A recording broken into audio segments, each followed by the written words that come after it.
Assalamualaikum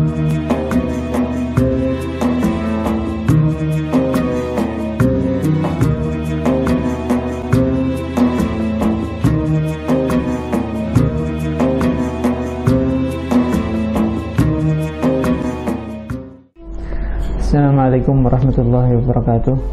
Bismillahirrahmanirrahim. Alhamdulillahirabbil alamin wa bihi nasta'inu ala umuri dunya waddin. Wassalatu wassalamu ala sayyidil mursalin sayyidina Rasulillah Muhammad bin Abdullah wa ala alihi wa sahbihi man walah. Subhanaka la ilma lana illa ma 'allamtana innaka antal alimul hakim. Rabbi shrah li sadri wa yassir li amri wahlul 'uqdatam min lisani yafqahu qawli wa saddid bi lisani wahdi bi qalbi bi haqqi sayyidina Muhammadin sallallahu alaihi wasallam. Amma ba'd. Alhamdulillah, para pendengar yang dimuliakan oleh Allah Subhanahu wa taala, pada kesempatan kali ini insyaallah Al-Fakir akan membahas mengenai tentang permasalahan fikih yang selalu kita alami di setiap hari-hari kita. Bismillahirrahmanirrahim. Di sini insyaallah kita akan membahas mengenai satu hal yang mungkin selalu terjadi pada diri kita, yaitu bagaimana saat keraguan timbul di dalam kita sedang berwudu atau sedang bersuci. Kadang kita timbul rasa ragu tersebut. Apakah ketika timbul rasa ragu tersebut di saat kita bersuci itu membatalkan bersuci kita atau bagaimana? Maka akan bacakan bagaimana apa yang harus kita lakukan ketika timbul rasa ragu tersebut. Yang pertama, keraguan yang timbul di saat bersuci ada kalanya di dalam berwudu, ada kalanya di dalam mandi. Kemudian ada kalanya di saat berwudu itu di pertengahan wudu, ada juga kalanya di setelah wudu.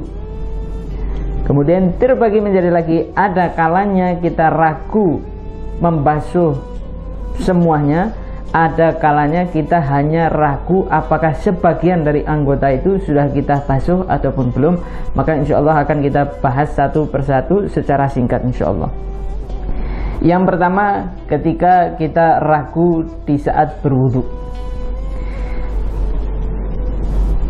Qabla al-faraghi min wudu'ihi taharu. Nah, bagaimana ketika seseorang itu ragu di pertengahan wudhu? Contoh misalkan kita lagi membasuh tangan.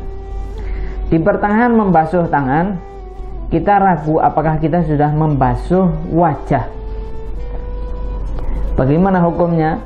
Apakah kita lanjutkan wudhu kita ataupun kita membasuh wajah kita, atau justru wudhu kita batal dari asalnya?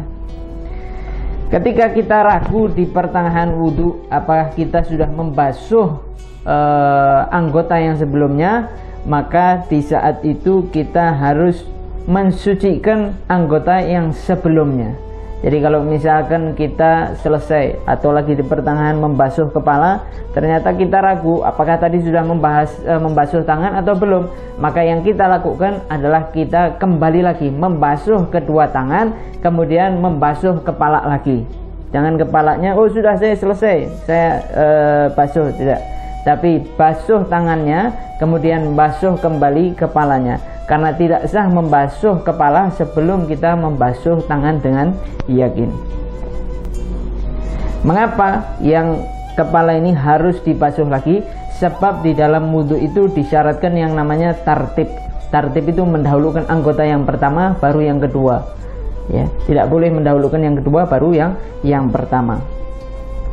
Itu ketika terjadi ragu di pertengahan wudhu. Juga halnya ketika ba'dal faraghi min wudu'i, ragu tersebut muncul di saat setelah selesai wudhu.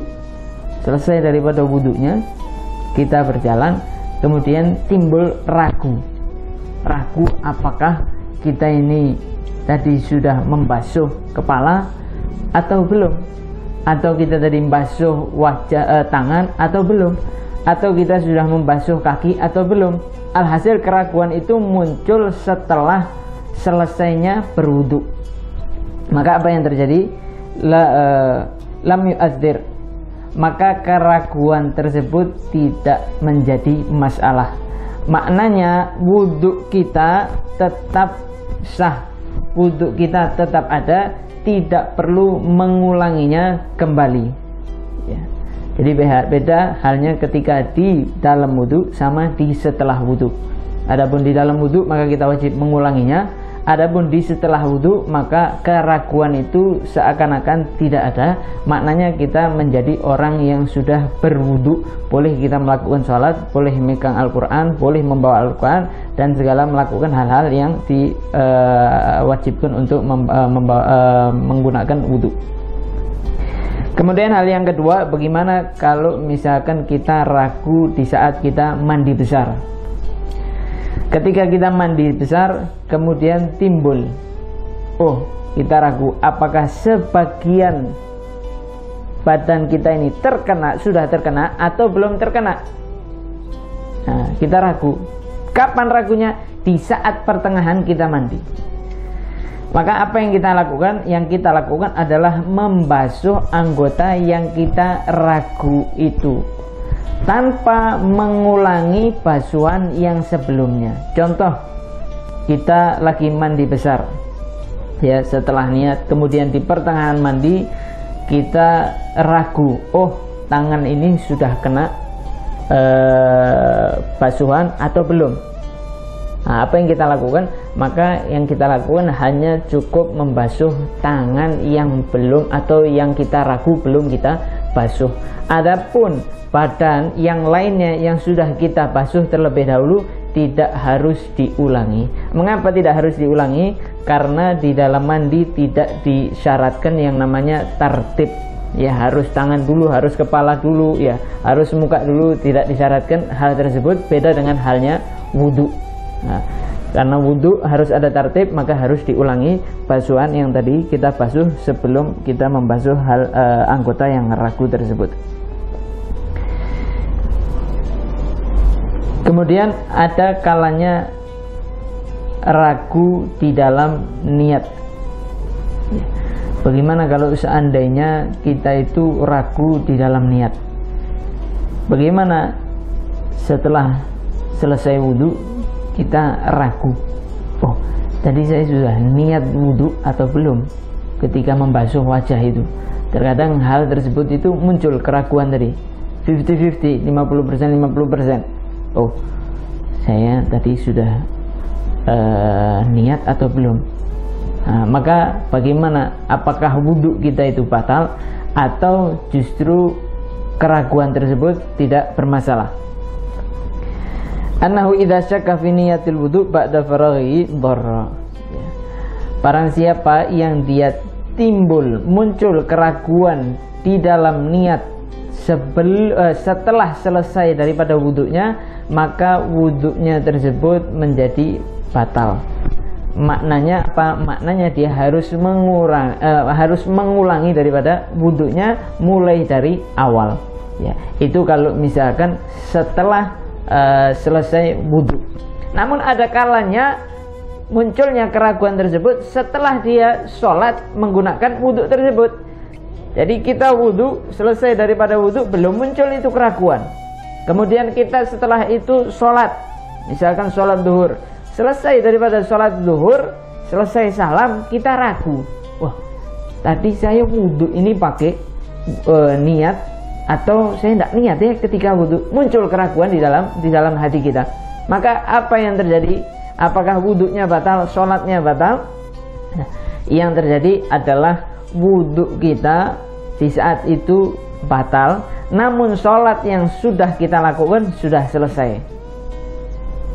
Maksudnya bagaimana? Sholat yang tadi kita lakukan sudah selesai, tidak perlu diganti lagi. Tapi setelah itu kita mau sholat tidak bisa kecuali wudhu lagi. Kita mau megang Al-Quran tidak bisa kecuali harus wudhu lagi. Jadi itu adalah masalah ketika kita ragu di dalam niat.